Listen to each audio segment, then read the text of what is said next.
Bonjour et bienvenue sur KTO et KTO Radio dans ce rendez-vous hebdomadaire dédié à la doctrine sociale de l'Église. Nous continuons de découvrir pour mieux comprendre le principe de la solidarité. Aujourd'hui, nous allons nous interroger, la solidarité, est-ce la même chose que la charité? Et nous allons voir que dans l'enseignement social chrétien, la première est invitée à être vivifiée par la seconde. Nous précisons cela tout de suite avec nos invités. Valérie Régnier, bonjour. Bonjour. Vous êtes responsable de Sainte-Égidio en France, et Père François Audinet, bonjour. Bonjour. Enseignant en faculté Loyola à Paris. Je vais commencer par une citation du Compendium au paragraphe 196. « À la lumière de la foi, la solidarité tend à se dépasser elle-même, à prendre les dimensions spécifiquement chrétiennes de la gratuité totale, du pardon et de la réconciliation. » Père François, comment est-ce que vous comprenez cette phrase? Qu'est-ce qu'elle nous indique de la différence, peut-être de degré, entre solidarité et charité? Alors je ne dirais pas qu'il y a une différence de degré, je dirais que c'est un peu comme si la charité nous mettait en amont et en aval de la solidarité. La solidarité, on peut la considérer partagée par tous les acteurs, ecclésiaux ou non, croyants ou non. En amont, pour nous chrétiens, il y a le Christ lui-même qui a assumé la souffrance de l'humanité et qui a ouvert un monde qu'il appelle le royaume de Dieu, un monde dans lequel les pauvres sont les premiers appelés et ceux autour desquels le monde se recompose. Voilà. Dans le Christ, la solidarité est fondée en amont. Dans la charité du Christ qui le presse vers les plus pauvres, il y a une fondation qui vivifie, comme vous le disiez à l'instant, la solidarité. Mais aussi en aval. Et cette phrase-là, elle évoque la capacité à être solidaire jusqu'au bout. Et dans la tradition chrétienne, il y a de nombreux martyrs qui n'ont pas forcément utilisé le terme solidarité, qui est plus récent, mais qui ont exercé la justice, la charité, la fraternité jusqu'au bout. Et cette capacité d'aller jusqu'au bout, me semble-t-il, elle est un très beau témoignage rendu à la force de l'Évangile. Alors depuis le début de nos échanges sur ce sujet de la solidarité, on a beaucoup évoqué sollicitudorie socialiste. Je me permets de citer encore, pour faire écho à ce que vous venez de dire, « Le prochain doit donc être aimé, même s'il est un ennemi, de l'amour dont l'aime le Seigneur, et l'on doit être prêt au sacrifice pour lui-même, même au sacrifice suprême, donner sa vie pour ses frères. » C'est quand même révolutionnaire. Valérie Régnier, comment est-ce que vous entendez cette invitation à la charité telle que le Père François nous l'a évoquée? C'est très intéressant. En effet, je ne peux que rebondir par un exemple, si vous le voulez bien, d'un martyr bienheureux, Floribert Buonachoui, qui est un membre de Sainte-Égidio, qui a été béatifié le 15 juin dernier, parce que justement, il a dit non à la corruption. Et je crois qu'il l'a dit parce qu'il était solidaire, certes, mais avant tout chrétien et charitable. Je l'explique parce que Floribert Buonachoui, c'est un jeune homme de 27 ans qui a grandi avec la communauté de Sainte-Égidio à Goma, en République démocratique du Congo. Goma, qui est une région, malheureusement, très difficile à vivre en ce moment particulièrement. Et il est devenu, il a grandi avec Sainte-Égidio, avec les Jeunes pour la Paix, et ensuite il a fait des études et il est devenu contrôleur des douanes à Goma. Et il faisait l'école de la paix toutes les semaines avec les enfants réfugiés des camps.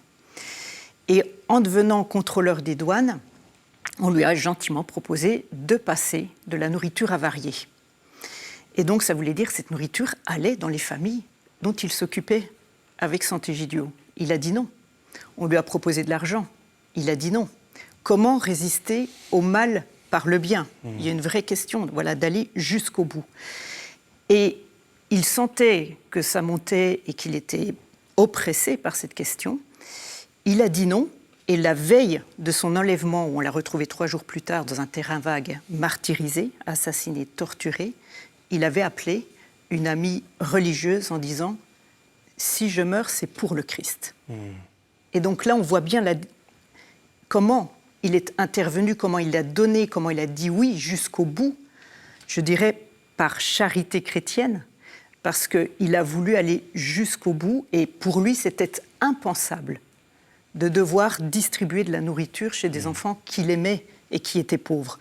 Donc voilà, je me suis permise de... Mais pour moi, c'est une figure laïque, contemporaine, 27 ans, qui, je pense, peut parler à beaucoup de jeunes aujourd'hui, aussi en France et dans le monde entier. C'est un personnage de l'Église catholique. Merci de nous l'avoir partagé. Et Père François, en écho, est-ce qu'on peut dire que cette charité, c'est l'expression d'une solidarité spécifiquement chrétienne? Heureusement, les chrétiens n'ont pas le monopole de la solidarité, de la charité, mais en tout cas, c'est un appel spécifique, une responsabilité particulière pour nous comme chrétiens. Alors, je ne dirais pas une solidarité spécifiquement chrétienne, parce que la manière dont la solidarité est entrée dans la doctrine sociale de l'Église, c'est justement l'interdépendance des personnes et des nations. Donc ça, c'est quand même commun et pas du tout réservé aux chrétiens. En revanche, je parlerai d'une manière chrétienne ou d'un style chrétien, une manière chrétienne d'être solidaire, de vivre la solidarité. Et cette manière-là, alors elle peut se caractériser dans des exemples jusqu'au bout. Tout à l'heure, vous avez parlé d'une solidarité même avec des ennemis, et on sait combien elle peut être difficile à vivre. Et puis, on peut dire, un style chrétien de solidarité, c'est aussi une capacité à ne pas défendre que ses propres intérêts, mais à avoir à l'esprit un intérêt universel, ce qu'on appelle le bien commun. Et l'Église catholique essaie de se situer dans le monde à cette échelle-là, c'est-à-dire qu'elle ne veut pas simplement défendre ses intérêts de religion instituée, mais elle veut promouvoir une forme de bien commun de l'humanité, réellement, au-delà des inimitiés ou des conflits. Ça, c'est une manière chrétienne, justement, d'habiter la solidarité. C'est ce que vous essayez de vivre à Saint-Egidio à travers les actions que vous portez, d'être vraiment, en tant que communauté chrétienne, d'être au service, d'apporter une collaboration au service du bien commun. Oui, c'est cela. Là, quand on parle d'aller jusqu'au bout et puis surtout de parler avec ses ennemis, c'est tout un programme, en effet. Qui veut parler à ses ennemis Et donc là, on a de la méthode de Jean 23 qui disait mettre au centre ce qui unit, dans un premier temps, et de côté ce qui divise. Donc même avec, comme on dit, notre pire ennemi, il y a toujours un point commun. C'est ce qui s'est passé au Mozambique, par exemple, quand nous avons commencé notre travail pour la paix. On s'est mis autour de la table. Vous imaginez bien, avec des personnes qui avaient la Kalachnikov et le treillis. Qu'est-ce que ça veut dire se mettre autour de la table avec des personnes qui ont du sang sur les mains? Mais comment faire autrement? C'est tout ce qui se passe aujourd'hui avec cette guerre terrible en Ukraine. Comment faire la paix dans un pays qui désormais a subi 4 ans de violence? Et nous, Saint-Egidio, on est à Kiev, on est dans toutes ces grandes villes, on est une communauté très très grande. Et on est meurtris de voir cette guerre-là. Et nos amis nous le disent de Kiev. Ils disent, malheureusement, on commence à s'habituer à la guerre. Et en fait, on ne peut pas se résigner. Donc là, on a envoyé le 200e convoi à Kiev.